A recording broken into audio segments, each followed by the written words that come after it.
Molweni, you guys. I trust that you are all doing well today. If you are new to this channel, hi. If you are new to this channel, hi and welcome. My name is Natasha, and this is a space where we share experiences, we learn, and we grow. If you have not subscribed to the channel as yet, please do so just by clicking that subscribe button below so that you can become a part of this beautiful family. For all the returning family members, welcome back, fam. You know the house rules. You make sure that you're subscribed to the channel, give the video a thumbs up, we interact in the comment section below, and we share the video so that we can reach more people. Guys, I'm gonna try. Kai? Yeah, don't spray it, baby. Okay? I'm going to try and do an intro without being interrupted. Hello. What do you want, Baba? Okay, spray. Come. I help you. Spray, spray, spray, spray, spray. There you go. So, guys, I am going to South Africa today. Today is the 6th of March. We are flying this evening at 17:35. No, at 19:35, and I am traveling with my son alone. In as much as I seem excited, I'm actually traveling for my grandfather's funeral. Unfortunately, my grandfather passed away last week, right? Last week, he was sick, so I'm going for his funeral, and because of finances, we couldn't go, the three of us, me, my partner, and my son. And SO to my partner for making sure that this trip was possible, guys, because if it wasn't for him, I wouldn't be going to South Africa today. It's a trip that has mixed emotions. Excited, super excited and happy to see my friends and my family, but really sad about the funeral, of course. But yeah, I'm just gonna make the most of it. I'm just happy that I will be able to see a lot of my family members that I haven't seen in a long time, friends I haven't seen in a long time, and just to spend time with my friends and family. Don't eat that. Look how dirty your hands are. Sure. Anyways, so we are heading to Amsterdam, to the airport, Schiphol Airport, and we need to take a lot of trains. And I don't want to be late. I don't want to miss my check-in. I've already checked in online. I did an automatic check-in, but I don't want to miss my flight, number one. And Kai, stop it. It's enough now. And number two, oh gosh. And number two, the trains in Netherlands are very unpredictable. So I do not want to be in a situation where a train is delayed or it doesn't rock up or whatever the case may be. If you follow me on Instagram, you will know what I'm talking about. So I am trying to get there at least maybe 5 hours earlier or 4 hours earlier. I know I need to be there 3 hours earlier, but I'm going to try and be there 4 hours earlier. I was thinking that me and my son could just spend the hour maybe grabbing something to eat there and just buy that 1 hour before we actually go to the boarding gates. I was actually second guessing if I should document this trip because obviously I'm going for a funeral and I don't like documenting funerals. But then I was like, because it's also kind of like a mini vacation and trip, why not? Because I love documenting those to keep on my YouTube. So yeah, that's what we're doing, and I'm gonna take you guys with me. I am gonna try my utmost best, guys, to record as much as I can. I don't know how I'm gonna do with this child. Imagine, guys, imagine. I've never traveled with my son alone at the age that he's at. The last time I traveled with him was with my partner, and I think he was like a year and a couple of months. But now he's like 2 years and a couple of months. So he's in that peak toddler phase, which is just annoying. So I'm just praying to God and crossing fingers that everything goes well and that he's just calmed down.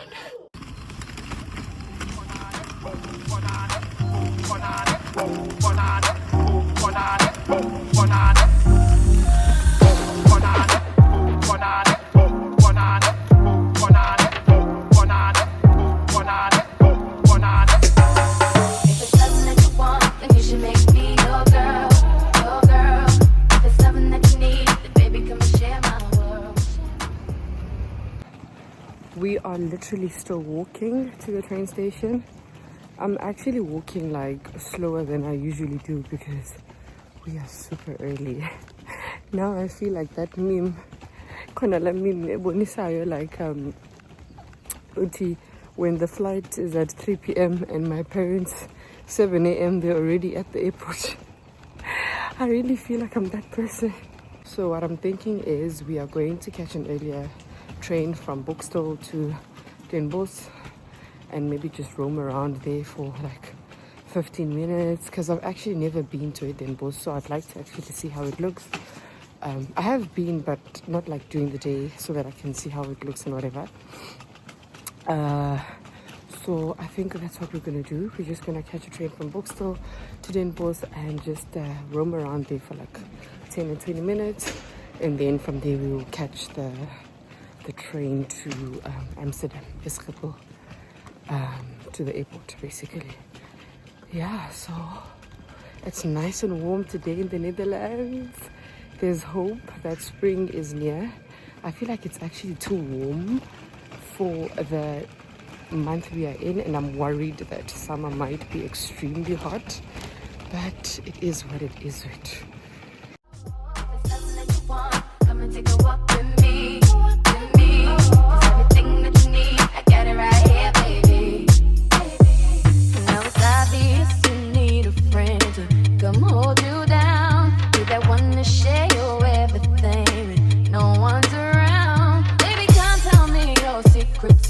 Tell me all your dreams, 'cause I can see you need someone to trust. You can trust in me.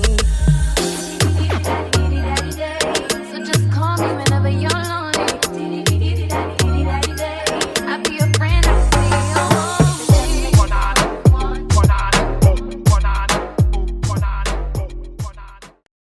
Yo guys, we got too early to the airport. There's still like an hour and 30 minutes left. Kai, it's going to fly away. Yes. Yeah, so sifike early and we're waiting for Umuntus to bring the thingy.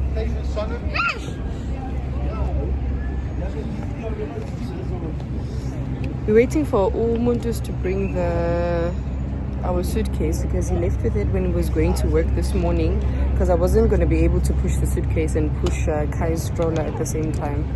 So yeah, we were also waiting for him, so we're just chilling outside now.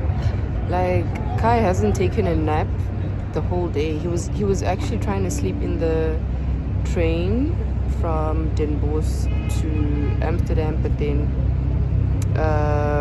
yeah, he woke up. He was actually falling asleep just before we arrived, so I had to wake him up. I just hope that he sleeps in the flight so that angazun sobolisa. just like the chocolate. Yo, Wiley, them ones sound like me. Got it done a pussy pretty with the okra body. Shut down in the city with me bad girl pussy. Every man want piece of me. The back of them a pop and them a bun weed. Man want wine behind me have to move prime dusty. I'm looking for a brother who got hella pounds. 079 baby, I'm a hammer to the shop. Bossy, bossy, Godfather and a OG, and a half humble and a bossy. Finger rag a rhythm like it's so free.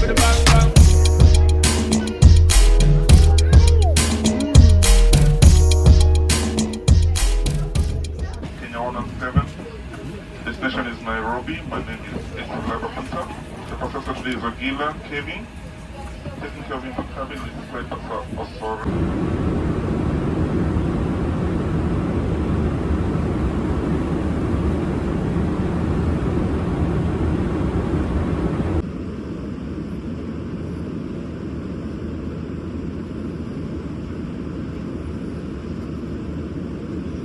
What do you want? What do you want? It's not that simple. What do you want?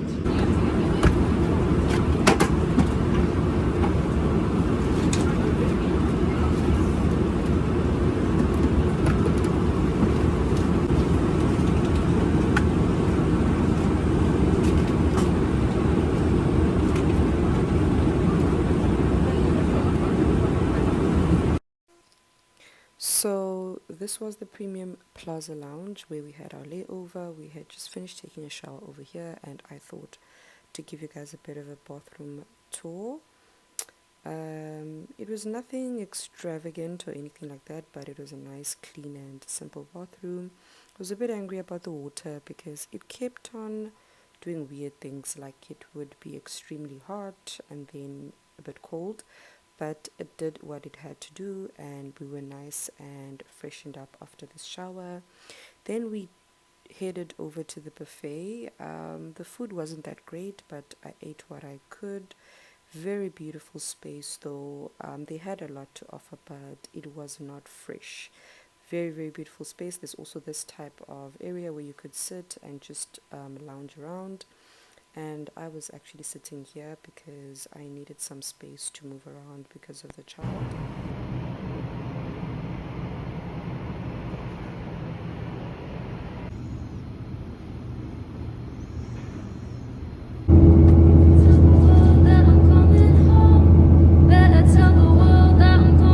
It's Cos Finger, baby.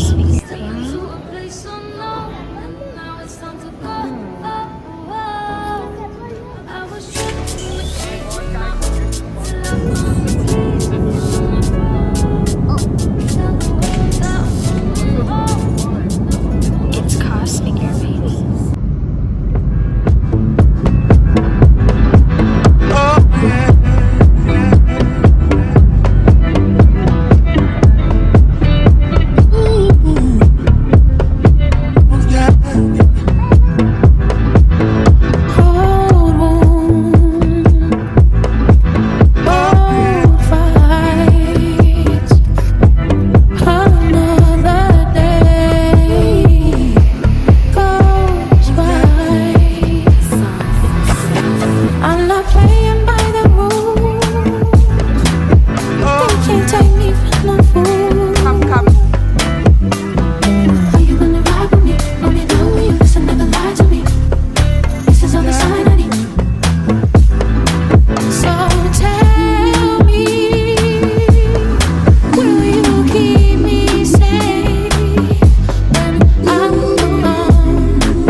This ice cream is so good. It really is so good. I'm currently PMSing and my hormones all over the place because I'm eating the whole day. And I don't have a sweet tooth, guys, but when I PMS, I eat like, I don't know what. I mostly crave like sweet foods, and as I've mentioned, I don't have a sweet tooth. I'm not a person who like has to eat Airways sweet every day or like chocolate every day. But when I PMS,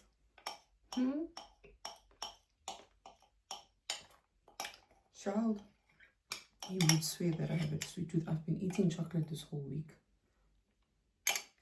and I know it's not good, but I'm trying my best to contain and go try and do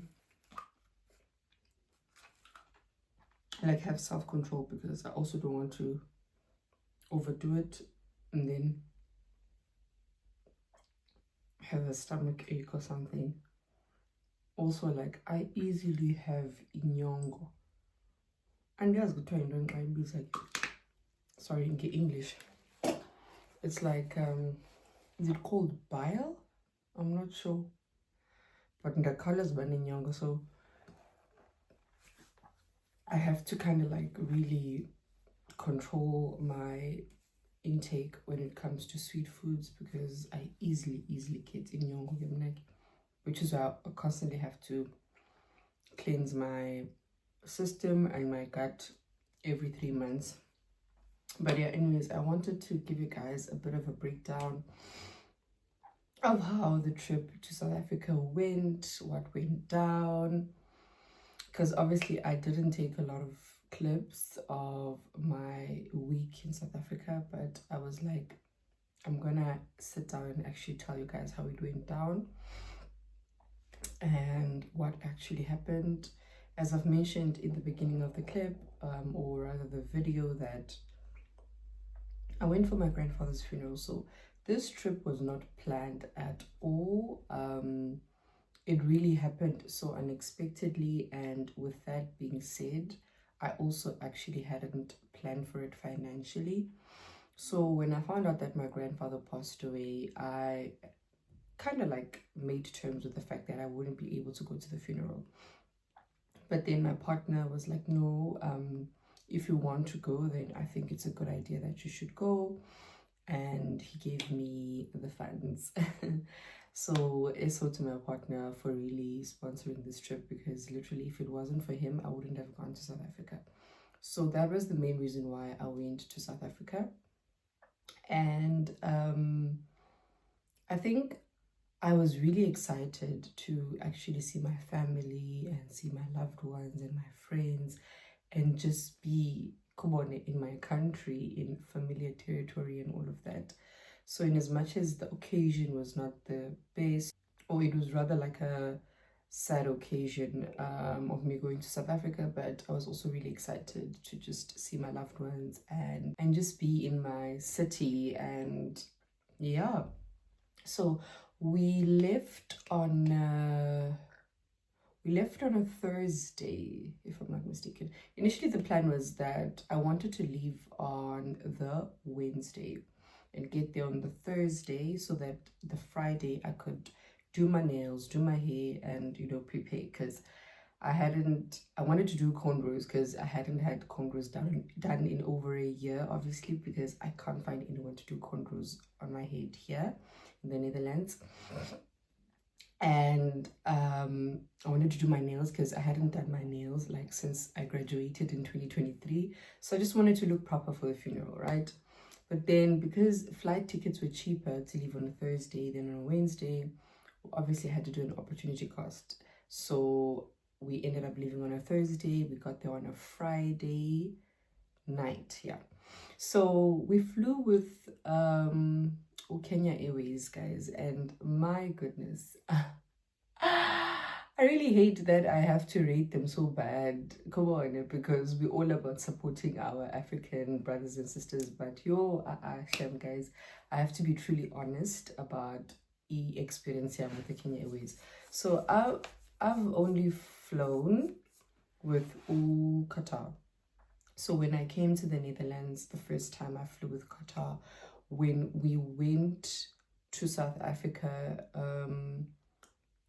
was it last year in January or February, we flew with Qatar to go and to come back. So I've only known the airline Qatar, and I've only had their experience, and their experience was so good. Like, I can't fault them at all. Like, I enjoyed flying with Qatar.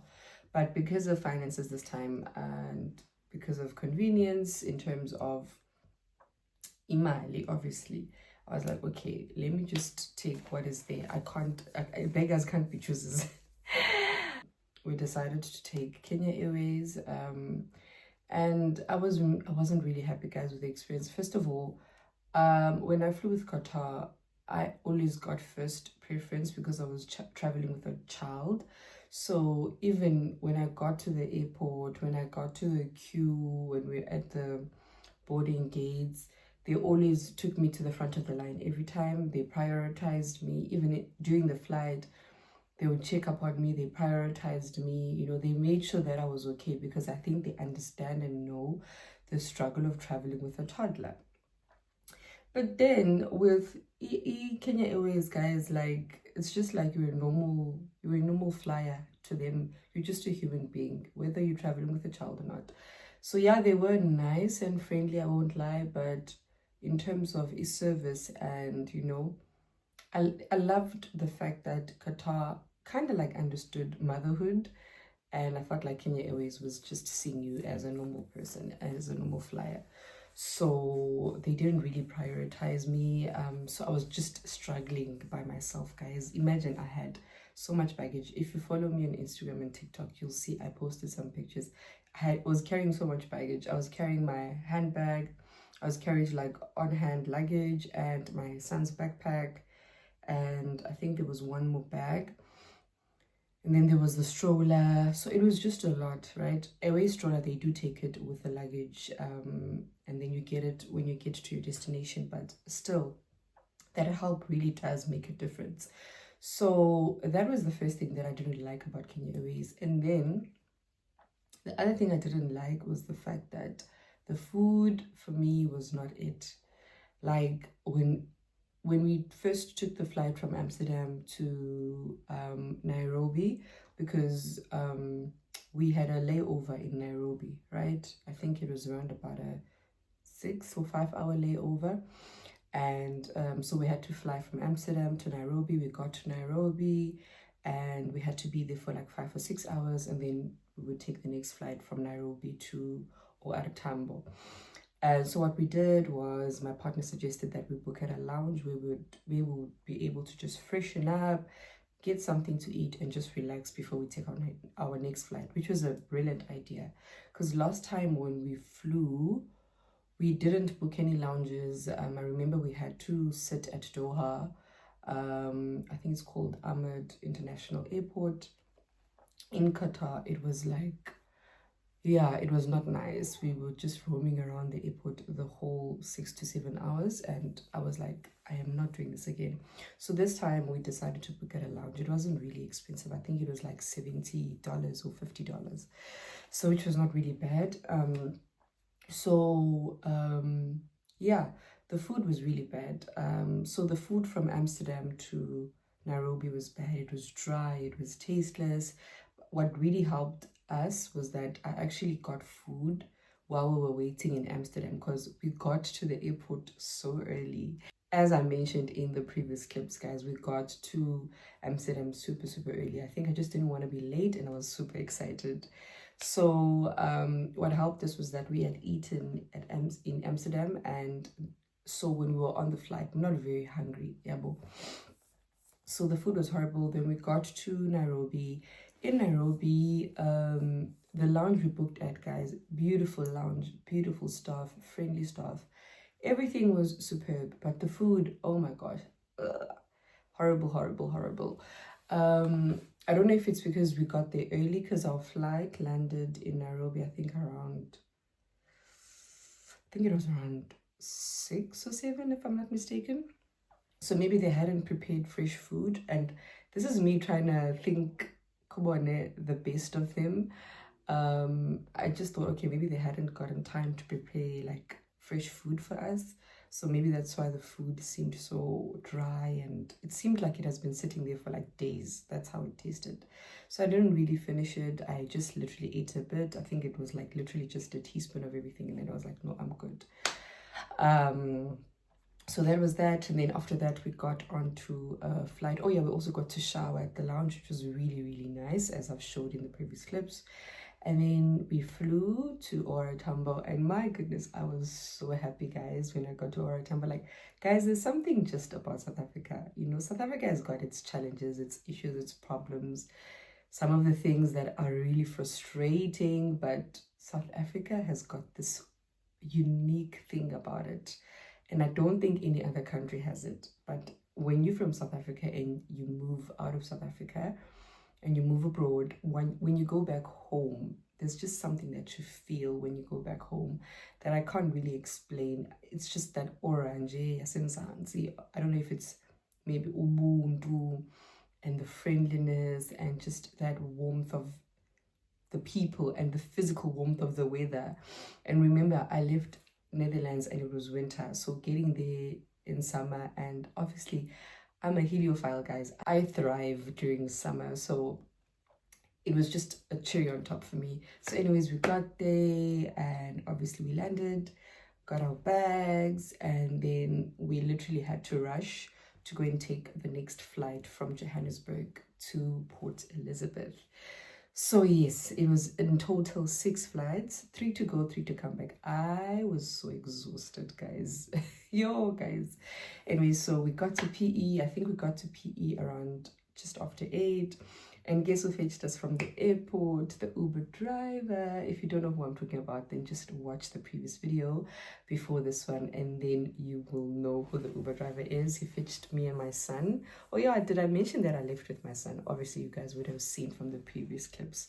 So he fetched me and my son from the airport, and we were going to be staying over at my aunt and uncle's place. We got there, and guess what? Safike like load shedding. But this time around, you know, I felt, in as much as this is going to really sound weird, I actually kind of like feel like I missed load shedding. I know this is going to sound really infuriating probably to people who are staying in South Africa, but getting to load shedding actually felt so, it didn't feel good, but it felt a bit exciting, man. I think also it's just psychologically because it felt familiar, and it was the feeling of familiarity, if I can put it like that. So it was like, I'm back to what I know, what I'm used to. So when I called my sister to ask her if the water was hot, because I wanted to ask her to switch the geyser on in case the water was not hot, she was like, there's no electricity. I'm like, or what's happening? And then she's like, no, we have load shedding. I was like, what? Sifika, you know? But then I wasn't really angry about it or annoyed about it.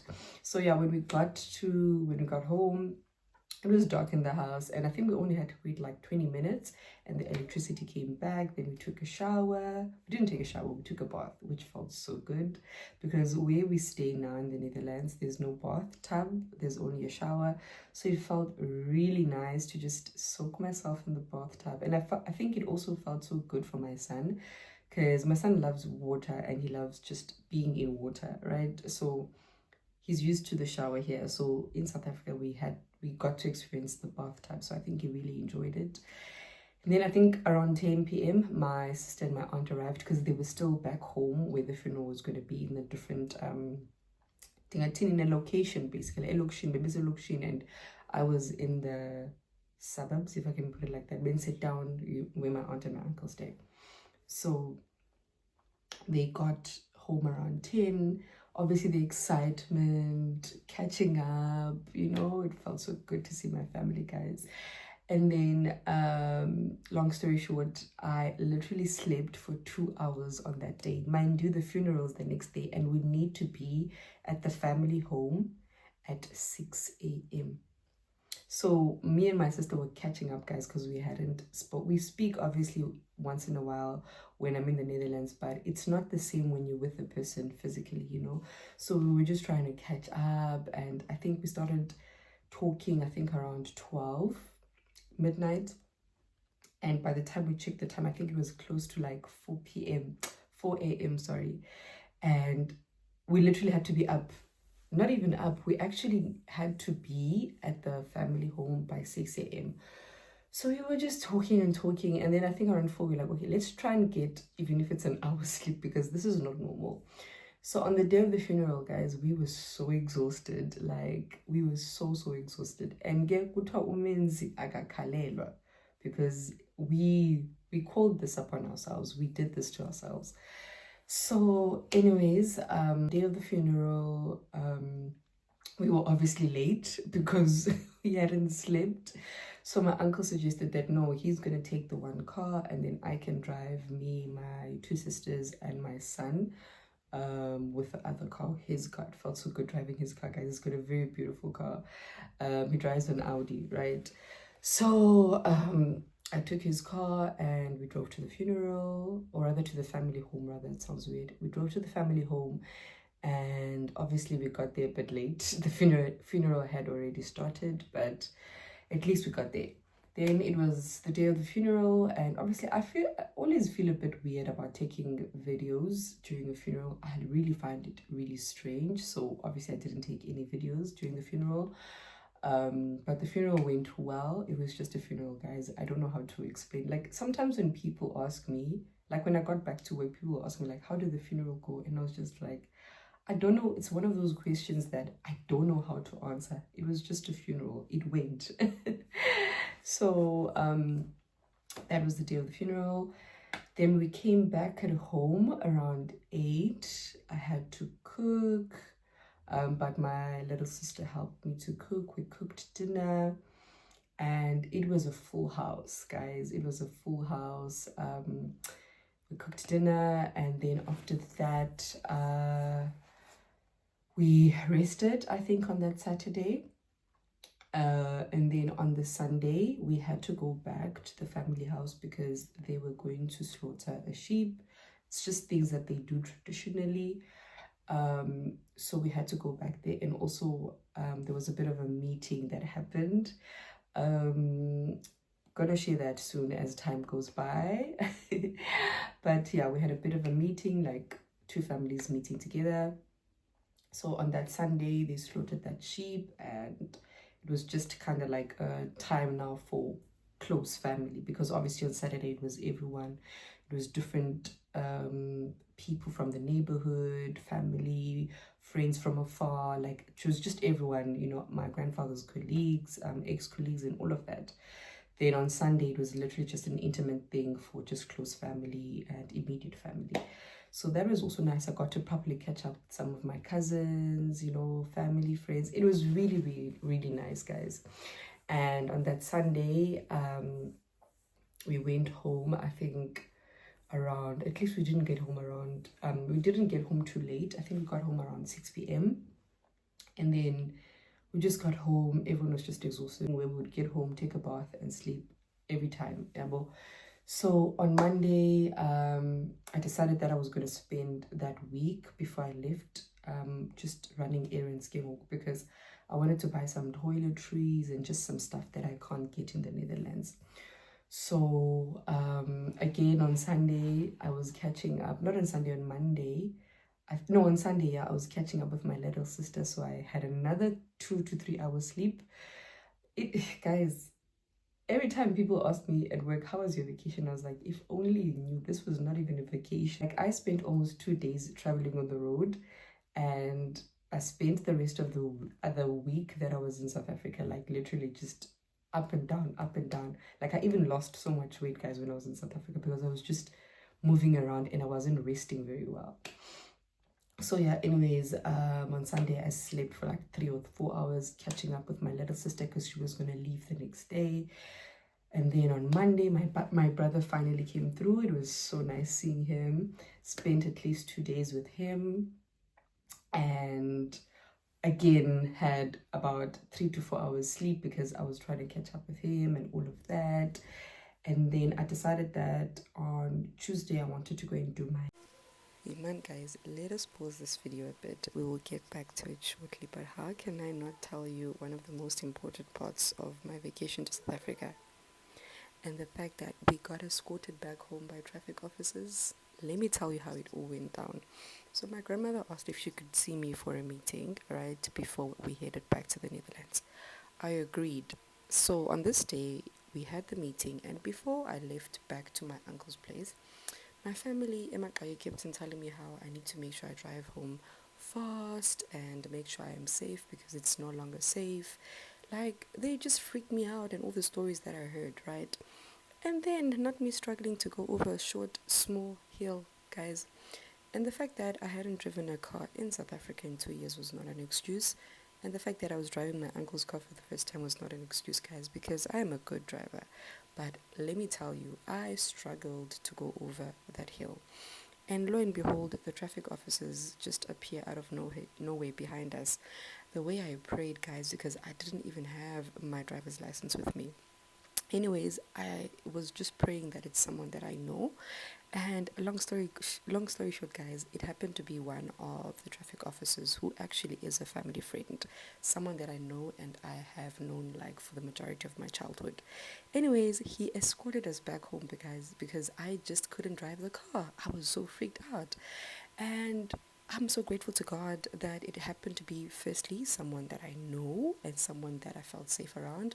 And number two, the fact that I was with my brother. And while all of this was happening, I was not alone with my son because my uncle had insisted before that I should just take my son with me alone to Emakagi. But then I told him that I can't travel alone with the child. I have to have someone else. So at least my brother was there to calm me down during this whole entire shenanigan. And number three, I'm so grateful to God for God's protection because I prayed before we left and I guess I knew that maybe something was coming. And I just generally feel like all of this happening was a blessing in disguise because who knows, maybe something worse could have happened. Grateful to God. Now back to the story. Everything. And that I was also going to try and use that day to do some toiletries and buy some stuff that I wanted to buy. So on Tuesday, I went to do my hair, my nails, I threaded my eyebrows, and I couldn't even get to doing the toiletries because time was just going by so fast, guys. And I was so angry with myself because I left my son with my aunt and my brother. There was like so many people in the house, but then I had so much mom guilt, guys, while I was doing my hair. And I was so angry at myself because I was like, this is my time to just relax and enjoy kubone, my me time, my self-care time, and not being with my son. But no, my mind was just literally thinking about him and I was so angry at myself. But that's motherhood. Those are the joys of motherhood, Gesana. But yeah, mom guilt is a real thing, guys. I used to think moms who talk about mom guilt were just exaggerating and they just want to hop onto trends of mom guilt. But then that day when I was at the hair salon, I felt it and I now understood what they meant because I was so angry at myself. But why am I not relaxing during this time? I get to be away from my child. And I think it was the first time that I was away from my son, besides having to go to work and him having to go to daycare, but like just on a normal weekday, just being able to just be alone and by myself. And I should have enjoyed it. I should have made the most of it, but no. I kept on thinking about him, wondering how's he doing? Is he eating? Is he probably okay? Is he not crying the whole time? Because my son is used to being with me. And guess what? My aunt sent me pictures and she sent me videos and she was telling me how he slept at 9 a.m. Nigga never ever slept at that time when he's around me. He slept twice, guys, during the day. Apparently slept at 9 a.m. for like 2 hours and then he slept, I think, around 3 p.m. And he woke up just before I got home. And I was so angry. I was like, this child never does this when he's with me. And I was like, I should have just enjoyed myself, in fact, and not worried about him because clearly he was just like, this is my time to rest. So that was that. And then the next day I was like, okay, I'm going to take him to the beach because my son has never really been to the beach, guys. Well, he's never been to the beach at all. And I just wanted to give him that experience, of being at the beach. And I know he loves water. So I wasn't sure what to expect, but a part of me felt like he was going to enjoy it because he loves water. So that was it Wednesday? Yes, it was Wednesday. I think it was the day before we left. We went to the beach, or was it Tuesday? No, it was Wednesday. Yeah. We went to the beach and I also managed to get time to just go and do the toiletry shopping. So I went to Clicks and some other shops, bought some toiletries, some medication, like all the things that I really wanted. I know that we struggle to get here. But I think the most important thing was soap, guys, because a culture shock, guys, in Netherlands, it's hard to find soap, like a normal bar of soap for Rovasa. And it was just one of the things that I was just like, what is happening in this country? But yeah, I think I've mentioned this before that people use a lot of like shower gels and whatever. So it was one of the things that I wanted to buy, and obviously some medication for my son and just some other stuff. So what we did that morning, we woke up, we went and we did the toiletries, and then we went to the beach. It was so nice, guys. And then a friend of mine who also happens to be my makeup artist when I am in South Africa. Natasha, she joined us and it was really, really nice. She even brought my son some gifts.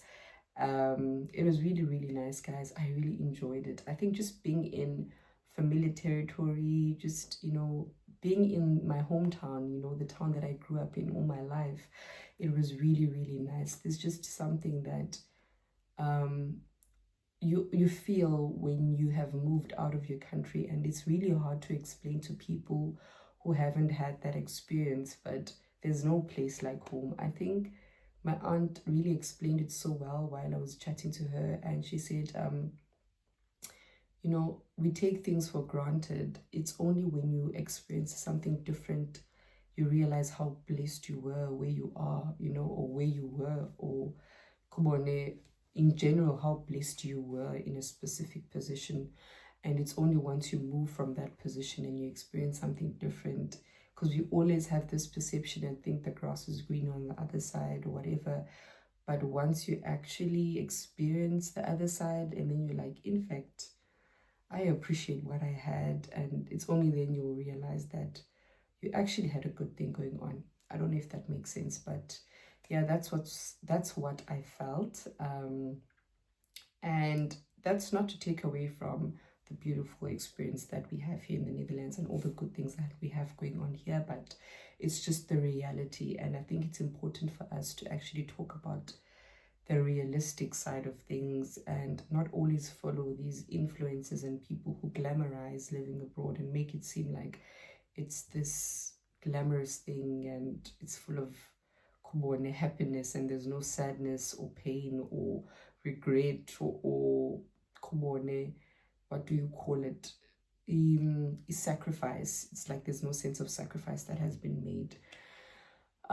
So my son enjoyed the beach. He really loved it. And I think also this time around when I went to South Africa, I think I really enjoyed my stay, because previously when I went to South Africa, I think in 2024, when we went to visit in February, I was still in that sense of being extremely homesick, which is why we went like a year after getting to the Netherlands. I was still extremely homesick, so I missed the food, the places, the people, and all of that. So my mind at that time was focused on what I couldn't get here. And this time around, I went to South Africa with a different mindset and I was in a different headspace. And after learning about like the spirit of gluttony and how you can actually even idolize things as food, you know, as a person, it's easy to idolize food too. I realized that when I went to South Africa back then, I was still in that mindset of idolizing food. And now that I've learned a lot of things and I've grown spiritually, my mindset is in a different place. When I went to South Africa, I didn't go with that mindset of, oh, I can't wait to eat this. Oh, I need to eat this and this and this. I didn't have any list that I had made of places I wanted to go to, things I wanted to eat, or anything like that.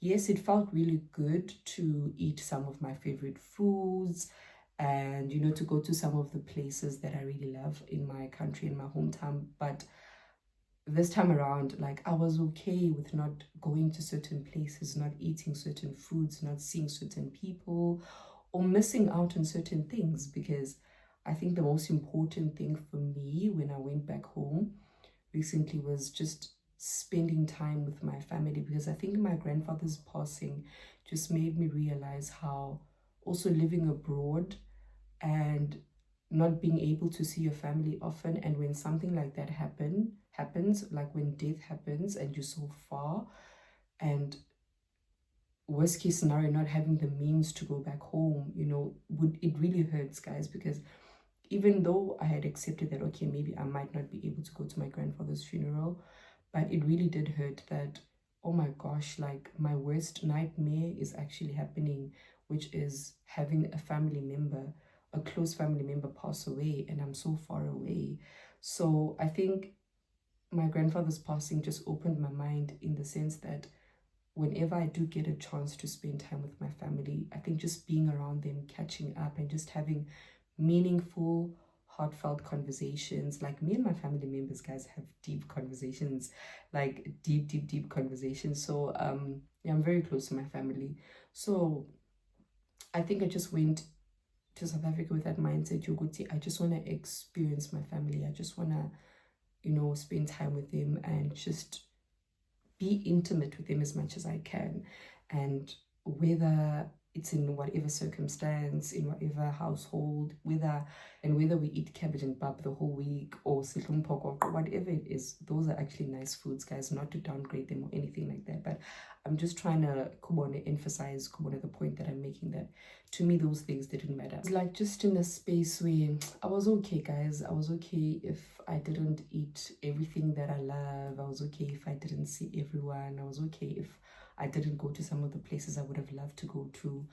But just spending time with my family and just seeing my family. And I think much as a funeral is a sad occasion, but I think it's also nice how a funeral brings like a lot of family members together, even some that you haven't seen in years or whatever. So I think I love that. I also got to see a lot of my family members and just got to see everyone in that way. I know this sounds very harsh, but at least now I know I got to see everyone, and crossing fingers and obviously praying a lot that nothing happens to anyone, but also just the whole sense of, if anything would happen, at least you know you got to spend time with that person, you know.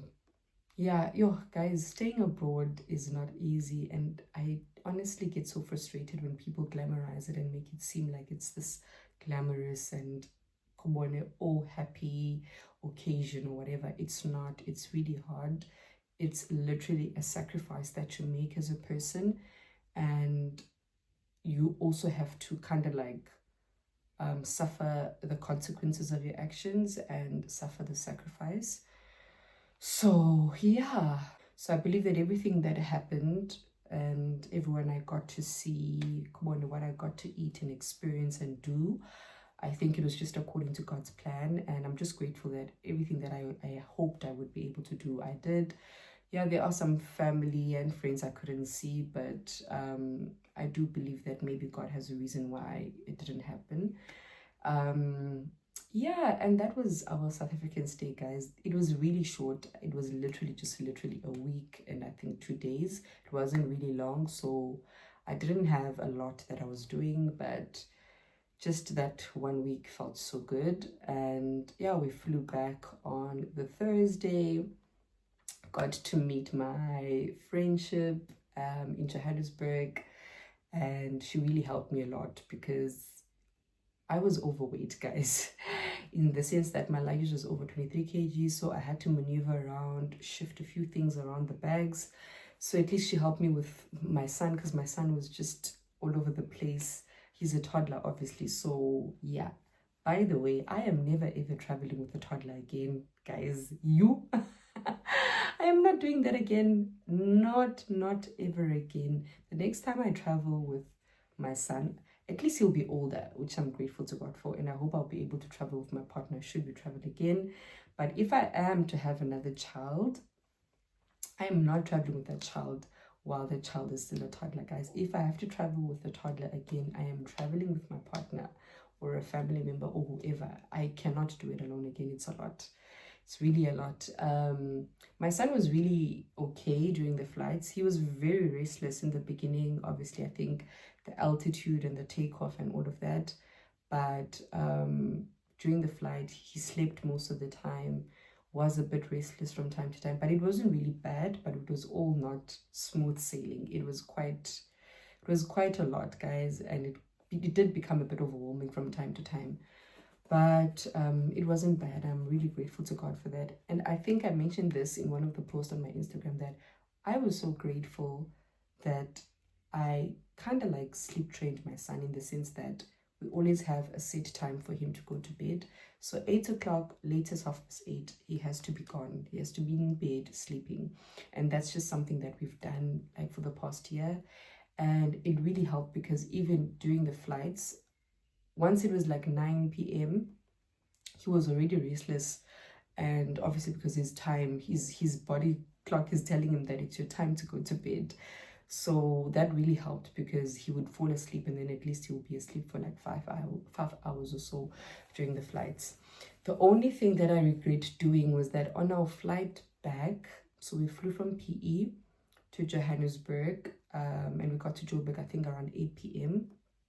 and our flight from Johannesburg to Nairobi, because we had a connecting again, was at 1 a.m. and I regret doing that to myself. Like, guys, if it wasn't for my partner, that flight would have missed us, because I was planning to sleep over at my friend's place for a day and then take the flight in the AMs, and I didn't even realize that I had to take it like literally in the next couple of hours. So my partner was like, girl, do you realize that your flight when you get to Johannesburg will be probably in the next 6 to 7 hours after that?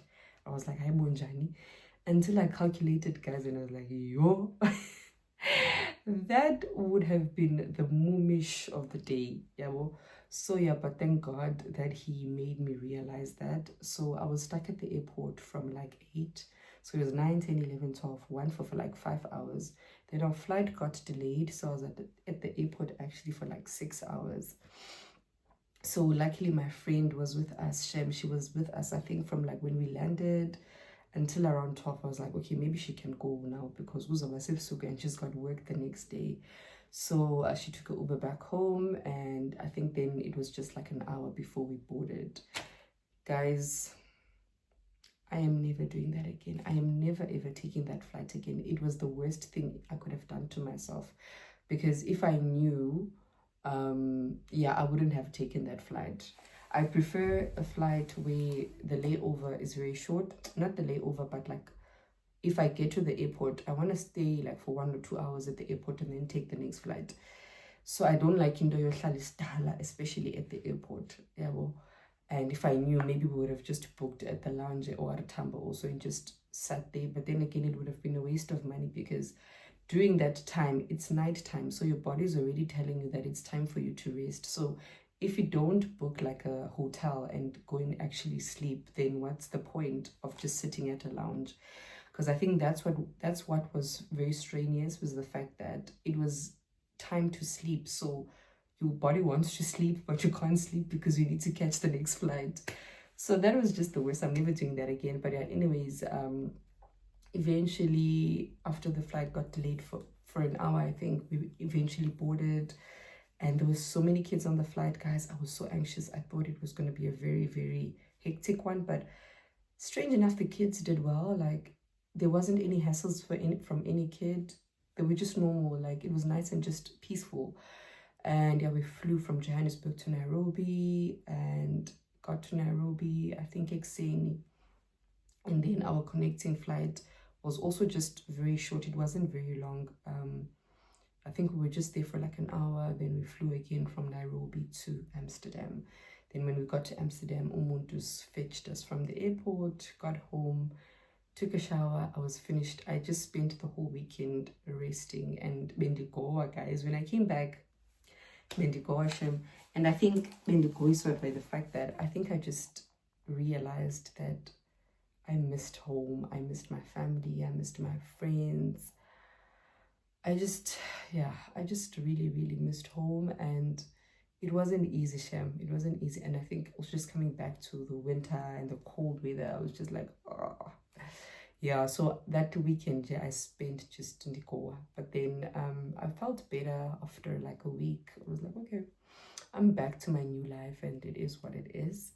But yeah, everything went well. Obviously, the funeral had a bit of drama, because what is a funeral without drama? There's always that one uncle or aunt that always causes unnecessary drama or whatever. But yeah, the funeral had a bit of drama. But yeah, I was just grateful for travel mercies, that we traveled safely and that everything just went well. And yeah, guys, that was our South African stay in a very, very short summary. I guess this is where I'm going to end this video off, and I will catch you guys in the next video. Thank you so much for watching. If you've watched until this far, don't forget to give the video a thumbs up, subscribe if you haven't, and Let me know if you have any comments, questions, or if you just have anything to say about this video in the comment section below. I'll catch you guys in the next video. Bye.